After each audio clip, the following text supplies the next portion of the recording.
Most of us think we have a problem in our life unless we have something that's a bigger problem to contrast it with. And when you see this story and you walk through their exact life experience of the course of these 2 years, the year that we work with them is 30 days, but you see the course of what's happened to them by finding out what's happened a year later, you begin to understand that it doesn't matter what happens in your life, you are more than any moment. There's no challenge you can't face and overcome. The events of our lives don't control our lives, our decisions do. And so I figured if we could take a couple that has faced this big a challenge and be able to break through, then you could look whatever's in your life and make it happen. It's kind of like, if I wanted to show you that if you could face your biggest fear, your smaller fears kind of drop aside. It's like, what's your biggest fear? Today, one of the biggest fears so many people in North America and around the world, the Western world, are facing is losing their job. It's a horrific possibility. It has impact on your family, your psychology, your emotion, so many things, your choices. But the truth of the matter is, what's a problem? Losing your job is a massive problem until you find yourself in a position where you lose all your savings. What it took you maybe 10 years of working to get. Then what's a problem after losing your savings? That's not a problem anymore when all of a sudden you lose your leg or an arm or something horrific happens to one of your children. That's not a problem when someone tells you all of a sudden that you have terminal cancer. And I've had those moments where somebody says you've got that tumor in your brain and we don't know what it means. Those moments take your other problems and make them disappear. And you know what's interesting? When you ask most people in North America, what's the greatest thing that could ever happen to you? Give them 10 seconds. It's been done over and over again. First 10 seconds, what comes to your mind? What's the best thing that could ever happen in your life? The majority of people in North America say what? Can you guess? Winning the lottery. And many of them say winning a $100 million lottery, $200 million lottery. That's what's going to make their quality of life extraordinary. But when you do the studies, and there have been many done over the last 15 or 20 years on people that win these giant lotteries, what are their lives like 2 years later, 3 years later, 5 years later? Is the quality of their life extraordinary? Rarely, if ever. Because what's happened is they haven't grown. Life gives us these events, these quote horrific events, because there's an area of our life that has to grow. If you were to ask me, Tony, out of all the millions of people you've worked with, if someone really wants to feel alive, they want joy, they want happiness, they don't just want money or things or just even respect, they want to feel a sense that life is meaningful and alive, what does it take? I tell you one word: progress. When you're making progress in your life, it doesn't matter where it is, you're going to feel more alive. If you're overweight, but you get yourself today and you say, you know what, I'm stepping into gear. I'm just putting these darn shoes on. I'm not waiting for the perfect, person to come by and coach me. I'll get that too. But right now I'm just going for a walk, or I'm going to go for a jog, or I'm going to go lift some weights. I'm going to do something right now. And you get yourself into gear and you do that for a few days in a row. Even if you haven't lost the 10, 20, or 30 pounds yet, you're going to start feeling better immediately because you have the power of momentum and you're making progress. Progress equals growth. Growth equals feeling alive. We grow or we die. So what's the worst thing that could ever happen in your life? Same survey, ask the people in North America, 10 seconds to come up with the answer. Number one answer, to become a quadriplegic. That's why I made this show. Because the idea that I could be in a position where I'd be alive, but I couldn't physically feed myself, take care of myself, that I'd be completely immobilized, for most people, that's the scariest thought of all. To them, that's the worst possible fear. So by going through this journey with Frank and Kristen and experiencing their emotions and seeing and feeling that in 30 days they could go from trapped in their home where there is no possibility of a future, no idea of intimacy, no idea of children, to world travelers who are doing things they weren't doing before when he was, quote, supposedly able-bodied, happier and stronger and closer in their love than ever before. And you know it's real, and you see the results a year later as we do the follow-ups, and you haven't seen the follow-ups, be sure to see that and hear about the story of what's happened with them. When you get that experience, it affects you. Because it isn't somebody verbally telling you a story, it's something you kind of went through. So the idea here is, I'm sure you have some other fears outside the one we just came up with. Whatever you're afraid of, the job, the loss of relationship, trust me, it's small. If you'll face a bigger fear, that little fear will start to be handled pretty easily. That's why when all of us go through in our lives extreme stress, we're all going to go through it. You're going to have a home burned down, or something's going to happen to somebody you love, or someone's going to pass before you're prepared for it, which is almost always. Or you're going to find yourself in a financial situation that feels like you can't turn it around. Or you might feel like personal character assassination, or maybe you get mugged, or maybe you get a terminal disease. We all will face multiple times in our life extreme stress. The difference in people's lives is not what we face, it's what we do with what we face. You can take yourself from a place where in the face of absolute total tragedy, you triumph. But it requires making some new decisions, taking some new actions, and mastering a part of yourself that can unleash all of your power and ability as a human being. That human spirit, as corny as it sounds, can be channeled in a very specific way. And if you do, the game of life changes. So I'll give you another example outside Frank and Kristen. A friend of mine who just passed recently, he's always been a deep inspiration to me. His name is Art Berg. And Art's a guy that was a young man, good looking, strong, athletic. He lived in Utah. And he fell in love with his absolute sweetheart. She was, the most popular girl, the most attractive girl. She met all the criteria of a college boy. And his buddy and he are driving across the state to go to where he's going to get married. And he falls asleep in the back seat while his best friend is driving. And his best friend falls asleep in the middle of the night as they're driving.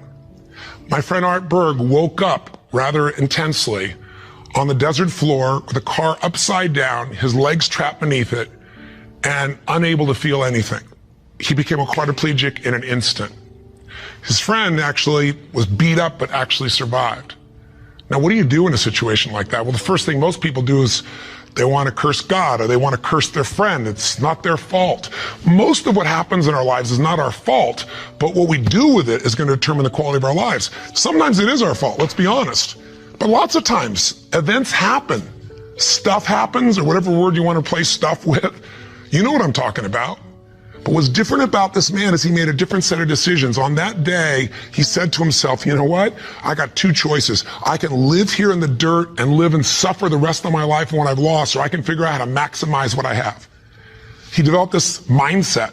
His mindset was, before the accident, there were about probably 10,000 things I could do. After the accident, he said I could probably do 9,000 things. Before the accident, I was probably not even doing 500 of those things. I'm going to do more while I am now. And he did. He became an entrepreneur, started his own bookstore, and became very successful. He married the same childhood sweetheart because this man was so inspirational to be around. It didn't matter what he was in a chair. She loved him. He had 2 children, one of the greatest gifts of life. And he did all kinds of crazy things. He'd scuba dive. His friends would put him in a suit and tie a set of weights to him. He'd drop to the bottom. They'd drag him along the bottom. That was his idea of scuba diving. He was an incredible human being, and he lived an incredibly full life filled with joy. The worst thing ever happened to you, be a quadriplegic? The best thing, win a lottery and feel like everybody wants something from you and you didn't earn it, and there's no sense of joy and everything's about trying to hang on to what you got? What is the best thing that can happen to you? What is the worst?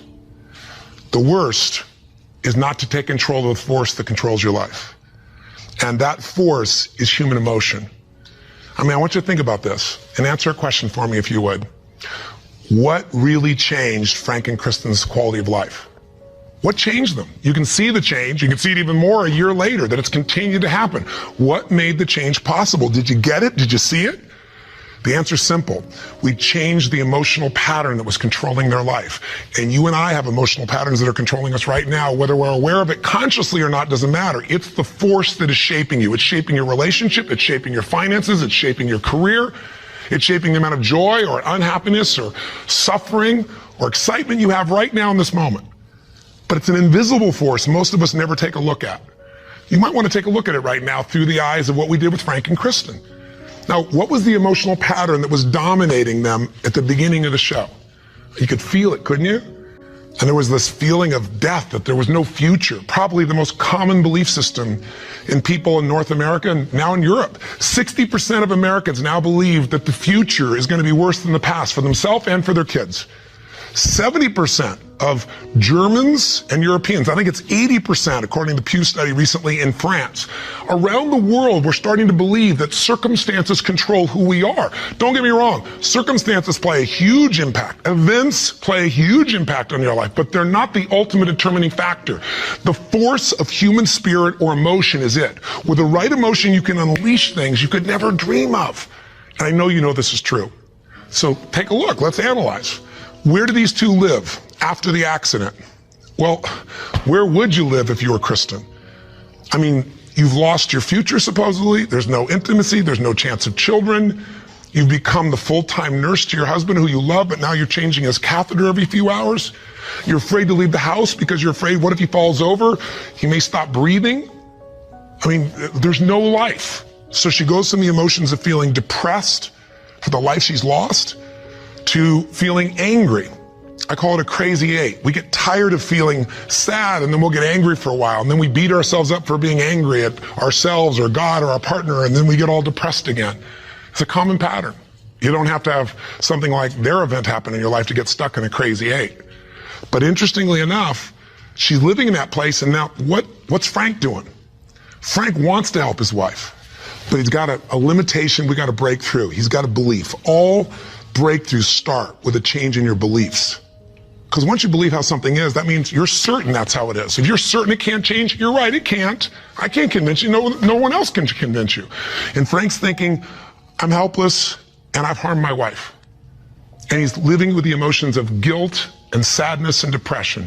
And when he's tired of that, he gets completely overwhelmed because he says, if I just would have not jumped in, or if I would have jumped in a different spot, or a million other things that they were different, then I wouldn't have destroyed my wife's life. Instead of saying, my wife needs me right now, and I don't give a damn if I'm trapped physically in this chair, my soul, my spirit's gonna reach her. That's my assignment, to get him to remember that power. To not only get him to remember it, but to get him to use it and shift his wife. And that's what we did through this process. How? Well, the process really was giving him a series of experiences that would change his entire belief about who he is. I could try to tell him, oh, here's what you can do. Yeah, I'm 6'7" and I obviously have use of all my appendages. Easy for me, right? But if I get him to have some experiences, like I bring him to Fiji, and I show him he can get out of the house, more than get out of the house, become a world traveler, and go through all the challenges that are part of that if you watch our little section of the story behind the story, you'll hear some things that weren't in the show about that, by the way. But I get him to travel to Fiji, and the first thing I gotta do with him is I gotta get him to experience, not know intellectually, but experience he can make a difference for his wife. He is not helpless. She needs him, and he can transform her. He can take her from crying, sad, out of control, angry, to laughing and giggling and feeling loved that fast.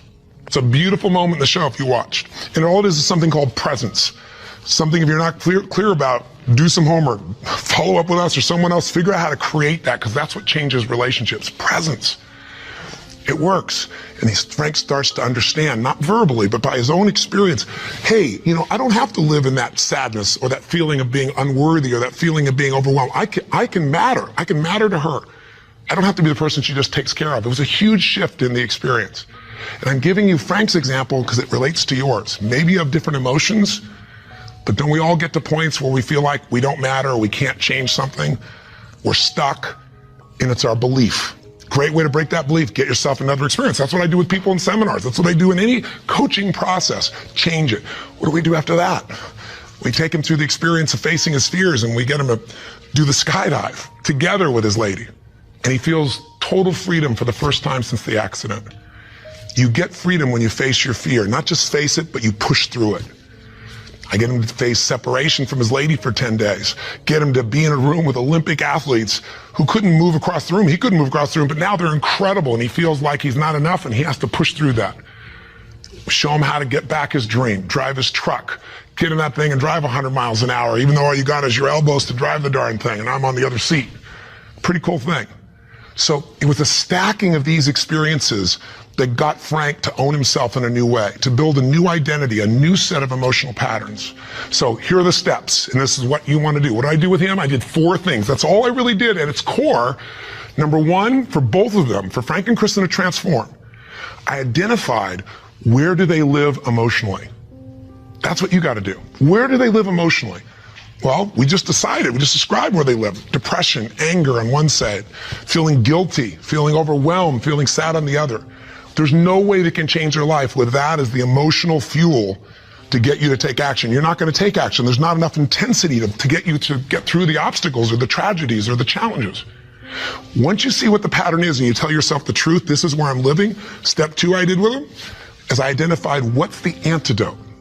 So if fear is what's controlling things right now, we need an antidote called courage. Now, courage doesn't mean that you're not scared. Courage just simply means that you're scared to death, but you do it anyway. It's an emotional muscle. It doesn't feel good. You just exercise it. That's what courage is. I mean, everybody you know has different emotional patterns. And it may be hard to see it in yourself, but I bet you know it in other people. I mean, come on. Don't you know somebody who lives every day and they're angry all the time, or they're pissed off, or they're frustrated, or they're worried all the time? I mean, haven't you met people at different times who, don't you know somebody that's always kind of playful or crazy or cracking jokes? Better yet, do you know somebody who's not really funny, but they think they are? You know? And they tell a stupid joke and everything else. It's not even funny, but they crack themselves up so much that you find yourself cracking up, right? I mean, people have patterns. The question is, what's yours? See, if you can identify the patterns in other people, you can start to see them in yourself as well. And you know what we all do? We all find a way to try to get what I call home. Home is, I noticed after 9/11, I'm with 2,000 plus people from, I think it was 45 countries. I was in Hawaii. The accidents happened, the tragedy happened, you know, the attacks happened, and we got the information at 3 o'clock in the morning in Hawaii, and we had, you know, 100 plus people, 200 people that were from New York, many of which, you know, worked and had offices and friends in the towers, and all their friends died, or their whole company disappeared. And I had to bring these people in from all these countries with different religions, different backgrounds, different belief systems. Some people were celebrating. Other people were crying and saying it was the end times. It was unbelievable. I noticed all this emotion around me. And the biggest thing to put them all together is I had to say, what's really going on here? And I noticed angry people got angry. Sad people got sad. Guilty people, a nurse, she was guilty. She wasn't there helping people, but she's always guilty. The angry lady is always angry. We all have a home. Many of the people didn't live in the United States, didn't know anyone in New York City, and they were yet angry, guilty, or sad. Why? They weren't angry, guilty, or sad about the 3,000 people a day that die of cancer and heart disease. They're all mothers, fathers, children. I pointed out that day. You can't be convenient with your compassion, and yet most of us are. We're unaware that we use events as a trigger to get home, back to the patterns we know, even if it's uncomfortable. So if you identify where you live emotionally, the patterns that are limiting you, the second piece is find the antidote. Courage can replace fear. If you're feeling this unbelievable feeling of overwhelm, you need love or support. And not just go get it, go give it. See, finding that antidote starts to change the game. And then after you identify it, you find the antidote. Number 3 is you got to practice that emotion. I know that sounds weird. I'll explain what I mean in a moment. But you got to do that emotion enough consciously that you can go from frustrated or depressed to determined. And you know how to shift that gear, and it's not fake, it's not some pump up, it's real. And it changes your life when you can do that like that. And it's a biochemical change. It's not some I'm happy, positive thinking BS. That's not what I teach. I'm not here to tell you go to your garden and chant there's no weeds. I'm here to say there's the weed, go pull it out. But you're not going to pull it out without determination, without passion, without commitment. Am I making sense? So if you know the pattern, if you find the antidote, if you practice it enough, and then the final step, you condition it. You practice enough that you can just automatically go into it. That's when your life changes. So what are you going to do as your assignment for this week to take this little 10-minute, rant I'm giving you and convert it into a massive, measurable increase in the quality of your life? I can't do that for you. You can do it for yourself if you do what I tell you. Here's what you're going to do. Step 1, and this will be on the web as well. Step 1, you got to identify where you live. So where do you live? Where do you live emotionally? You personally, just like we did with Frank and Kristen. There are thousands of emotions. There's 4,000 words in the English language, I should say, for different individual emotions. I did the research on it years ago. I'm gonna have you take out a piece of paper, pen, take out your notebook, computer, get a page. On one side, one column, write all the emotions that you experience at least once a week that empower you in some way. Love, passion, excitement, creativity, whatever it is. Peace, determination, I don't know, what are yours? I want you to write the emotions, though, you don't experience once in a while. The ones you experience at least once a week in a powerful way and really feel it. Not an emotion you feel once every blue moon. On the other side of that page, or if you do it on our little application or wherever we put it here, the other side I want you to write all the negative emotions, or to be more fair, all emotions can be positive if you use them, all the disempowering emotions. the ones that tend to put you in a state where you don't follow through. And I want you on that side to write all of them and do it simultaneously. Just keep making your list. What are the emotions I go into that mess me up, like feeling frustrated or overwhelmed or lost or alone or depressed or pissed off and rageful, whatever it is you go. And again, not emotions you experience once in a while, the ones you experience at least once a week. So make a list of all the emotions you experience at least once a week, ones that empower you, ones that disempower you on the list. That's step one. That's identifying where you live. And circle the top 2 out of the whole list that you experience most often that are empowering, and the top 2 you experience most often that are disempowering. That'll be step 1. Now, I'm trying to explain it to you here, it'll be right in front of you as well, so if you forget what I'm saying, it's gonna be on the little checklist. But I want you to know what I mean. Step 2, let's identify the solution. So you look at your list, and you see on the disempowering list, I got sadness and depression, or I got feeling lonely, or I've got feeling rage and anger, or I got feeling fear. What emotional state would you like to feel in that situation that would change your life? If it's fear, maybe it's courage. Again, courage doesn't mean it's easy, doesn't mean you feel, confident. It just means you're gonna do it anyway. Maybe it's determination. Maybe instead of feeling alone, you feel loving and you go give to somebody else. What's the antidote? What's an emotional pattern that if you live that, it would change the game? Is it faith? Is it passion? Is it courage? Is it playfulness? You're taking things just too damn seriously. You've forgotten perspective. Go watch the show again. See if you really have a problem.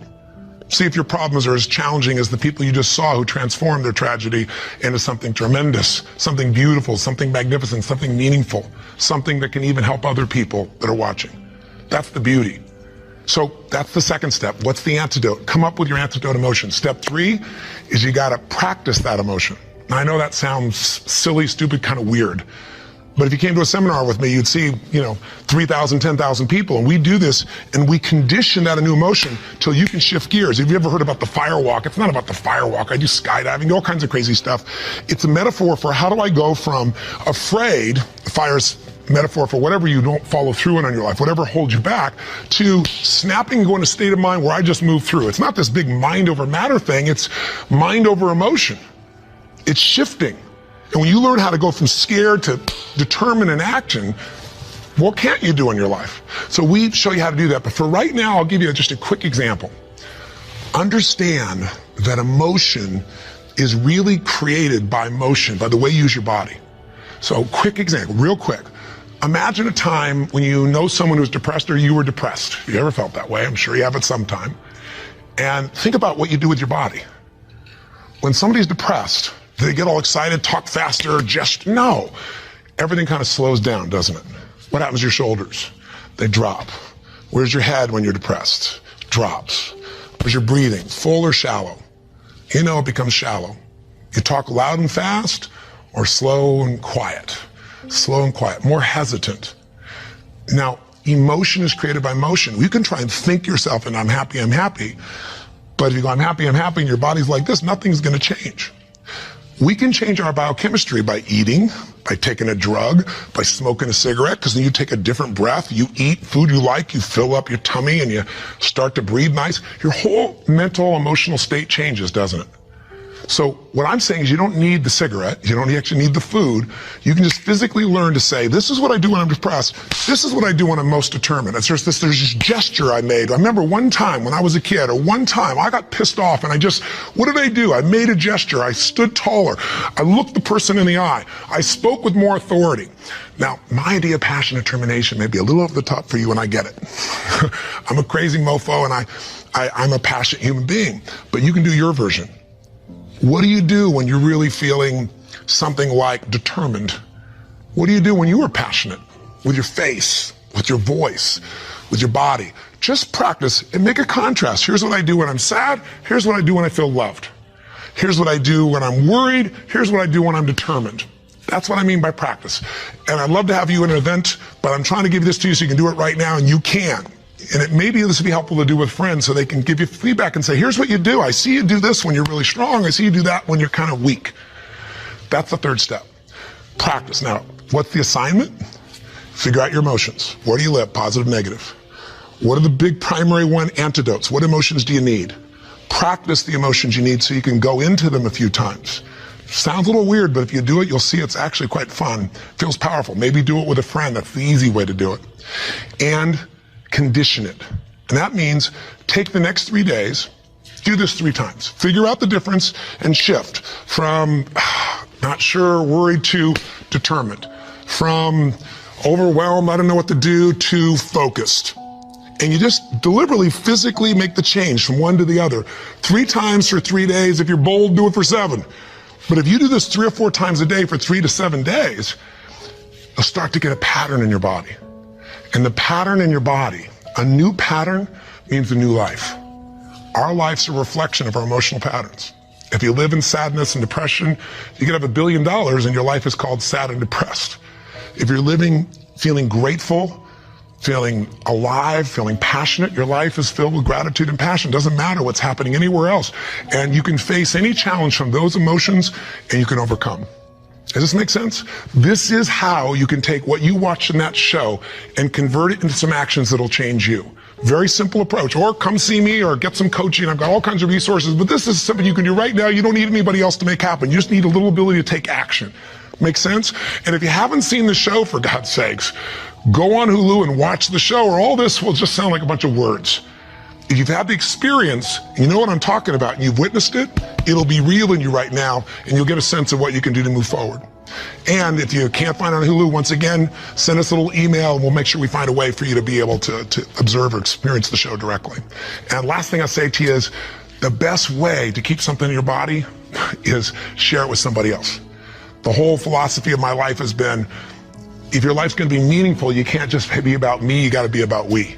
So if you can, if you feel like it, if your spirit's touched by this, help us pay it forward. Share this with your friends. You can share the clip of our show. You can share this little section. We got all kinds of ways. Just take the clip and send it. We even have a way you can push a button once again and send it virally to everybody. Everybody who's on your email list. We'd love it if that works for you. If you don't, we're totally respectful of that.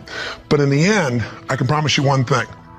If you will do this, if you'll discover your current emotional pattern and you'll change it through a little bit of practice over and over again, you will change the quality of your life no matter what you're facing. Make sense? Thanks for taking the time. I hope this was close to 10 minutes. I went a little crazy, but it's really just designed to try to really serve you.